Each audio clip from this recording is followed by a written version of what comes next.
Hi, welcome to Sukio School. In this session, we're going to be looking at the terms that you'll come across which relate to digital marketing. So people quite often say to me that they feel a bit confused by all the jargon, and this makes them less confident when it comes to their marketing activities. So in the spirit of shining a light on all of this and helping clear the fog, we've put together a jargon-free course which will introduce you to these common terms and help you become more familiar with the words that you hear which relate to your website and social media. Okay, so let's go. What have we got coming up? So the course is split into 3 modules. First of all, we'll look at words relating to social media. The second module focuses on words to do with your website.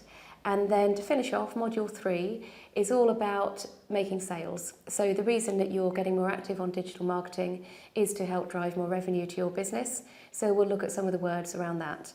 And hopefully you've downloaded a worksheet from the website so you can scribble some notes as we go. So first of all, let's look at the words that we come across which relate to social media. So the first word that we'll look at is post. Now this is simply an update on a social media platform like Twitter or Facebook, and it's also a term that you'll come across when thinking about blog posts. So this is an example of a Facebook post, a typical post that you might see from any business or organisation you follow on Facebook. This one's from The Guardian, and as you can see, you've got a nice mix here of an image, you've got some text to go with it, and you might have video as well.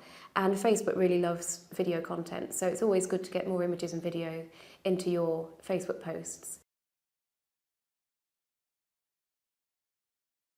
This is another post. This is on Twitter, and a post on Twitter is known as a tweet. And so like on Facebook, you've got an image and you've got some text. And if you can see the little sort of @ symbol, then that means that they've tagged somebody else in it, and that means that person will see the tweet. And famously, Twitter used to be all about the 140 characters, so you couldn't have any more than that, which kept them all quite short and snappy. But as you may have heard, they've recently extended that limit, so you can post up to 280 characters now. A little tip for you as we go: I wouldn't suggest that you fill the full 280 characters. That makes them feel a bit long, so try and keep them still a little bit more short and snappy. And then if you share a tweet, then that's known as a retweet. This is another post. This time it's on Instagram, and as you can see, you've got a really lovely strong image, you've got a caption with it, and we'll talk about hashtags in a minute, but some hashtags included in the post. And Instagram is all focused on images, so every post has to be an image.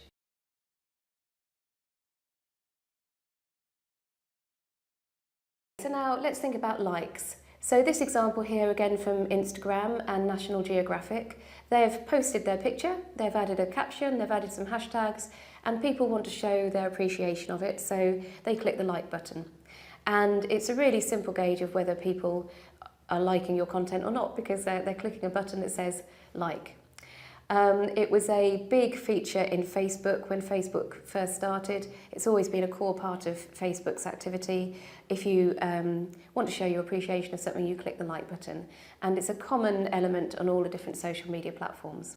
So let's look at sharing now. So the way that social media platforms work, they want you to share content as widely as possible. So one way of doing this is to encourage more people to like your content, because particularly on Facebook, if someone likes one of your posts, then their connections will see it also. And then that means that maybe they'll like it too, and it'll spread even more widely. And so related to a like is a share, and that's an even stronger signal that the content is good, that it's a really interesting post, that more people should see. So you really want to be encouraging people to share your content as much as possible. This example here from Thomas Cook has been shared over 200 times, and just think about how far that has spread. So not only have 200 people seen it, but many of the people in all of their networks will have seen it too. So it's really important to try and get people to share your content.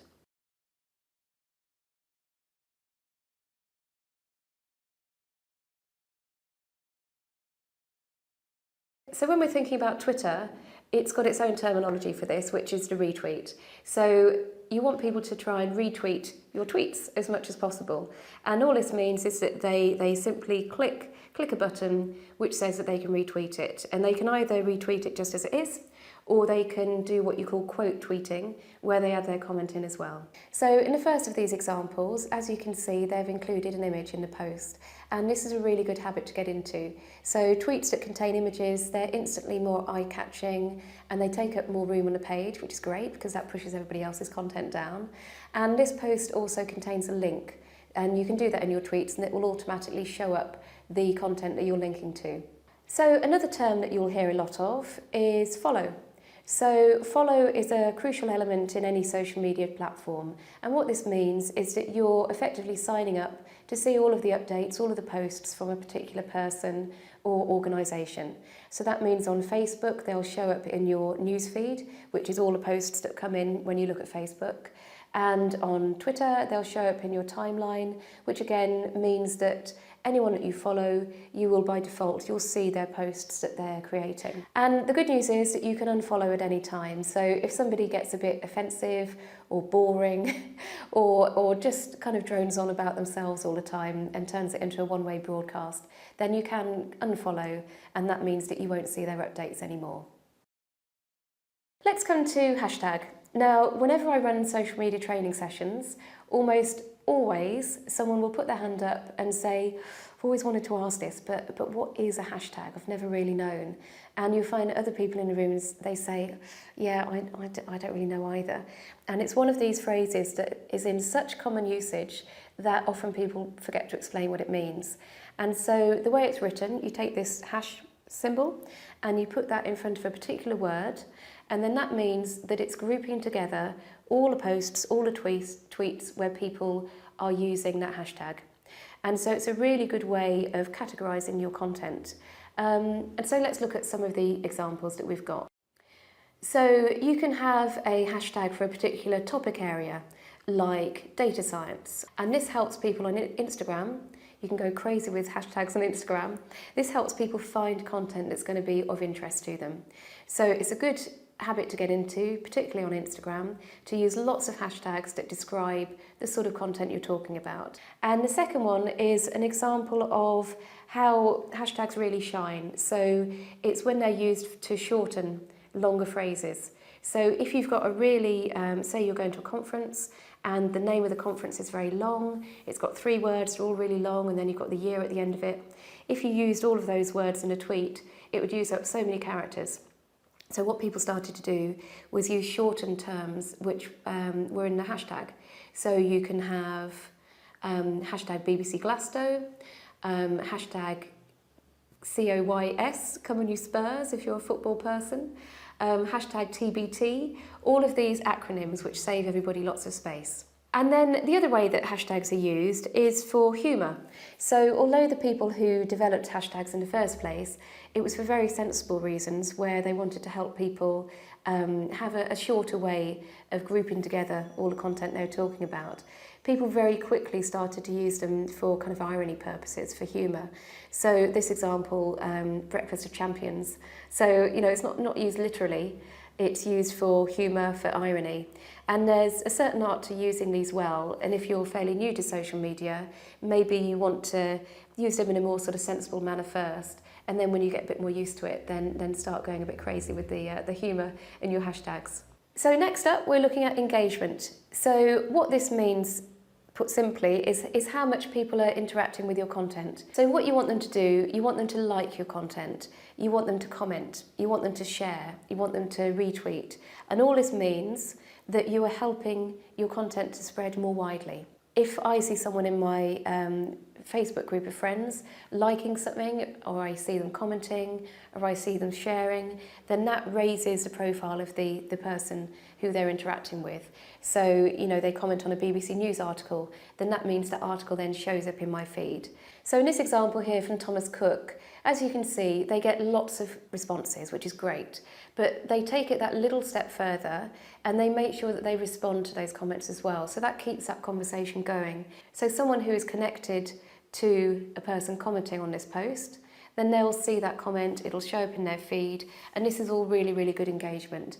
And this is what you want to encourage when you're posting on social media. So you want to make sure you reply to people's comments, you want to ask questions which trigger a response, you want to tease the content a little bit, maybe not give the game away, maybe keep people guessing. And this is all good if you want to encourage more engagement. So let's look at reach. So this is another term which relates to how you engage with your audience. So it's actually a measurement of the size of the audience with whom you're communicating. So the more likes you get, the more comments, the more shares, the bigger this reach is going to be. And then you can also, particularly on Facebook, on Twitter, you can put a little bit of money behind it. So you can improve the reach of your posts by paying a little bit of money, a bit of social media advertising, and then it will reach more people. So reach it's the potential audience. It doesn't always mean everybody has seen it, but it means these are the people that may possibly have seen your posts. And related to reach is impressions. And this is going to be a bigger number. This means how many times people did actually see the content. So reach is the number of potential viewers, and then impressions shows how many times it would have appeared in their timeline. So the same person might have seen the same post from you several times. If they're on Facebook all day long, complete addict, then they may have seen your post in their feed several times. So the number of impressions is usually higher than reach. So we'll come to this a bit later on in the third module, but there's various bits of data floating around when you look in Twitter and Facebook and the other platforms, which will show you how many impressions you had, what your reach was like. But we'll talk about that a little bit later. So let's bring Module 1 to a close and let's quickly recap what we've learned.